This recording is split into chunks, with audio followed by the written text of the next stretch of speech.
السلام علیکم وعلیکم السلام۔ صاحب، میرا نام صادق قریشی ہے، میں سوشل ورکر ہوں، ناگپور سے تعلق رکھتا ہوں۔ جذبہ رکھتا ہوں خدمت خلق کرنے کا، نہ کہ خدمت حلق۔ جی جی صاحب، میں آپ سے جاننا چاہتا ہوں کہ آج کے اس دور میں کیا ایماندار آدمی اور نیک مسلمان آدمی سیاست کر سکتا ہے؟ یہ سچ ہے یا جھوٹ ہے؟ بھائی نے سوال کیا کہ آج کل کوئی ایماندار آدمی کیا سیاست میں حصہ لے سکتا ہے؟ کیا یہ سچ ہے یا جھوٹ ہے؟ کر سکتا ہے کہ نہیں کر سکتا ہے؟ سورہ یوسف سورہ نمبر 12 میں ایک آیت آتی ہے کہ یوسف علیہ السلام نے جہاں ان کو بادشاہ نے بلایا تو انہوں نے کہا رب اجعلنی علی خزائن الارض، یا پھر کہا اجعلنی علی خزائن الارض انی حفیظ علیم، کہ مجھے آپ زمین کے خزانے کا مالک بنا دیجئے۔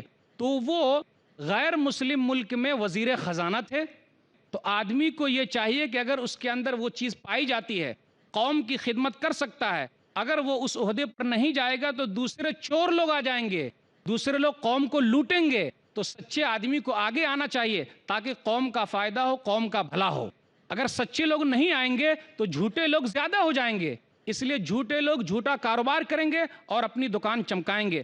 تو ان جیسی چیزوں میں جو جائز چیز ہے، حلال چیز ہے، جو اسلام سے ٹکرانے والی چیز نہیں ہے، تو ان جیسی چیزوں میں آدمی سیاست کر سکتا ہے، اور جہاں ٹکرانے والی چیز ہے وہاں صرف اللہ کا قانون چلے گا، کسی کا اور قانون نہیں چل سکتا۔ تو یوسف علیہ السلام جب غیر مسلم ملک میں وزیر خزانہ ہو سکتے ہیں تو دوسروں کے لیے یہ گنجائش ہو سکتی ہے کہ آدمی وہاں جائے، اگر اس کا اہل ہے تو ضرور پیشکش کرے اور آگے بڑھے، لیکن عہدہ نہیں مانگنا چاہیے۔ لیکن جب اہل ہے اس کا تو عہدہ مانگا جائے، جس طریقے سے یوسف علیہ السلام نے مانگا ہے۔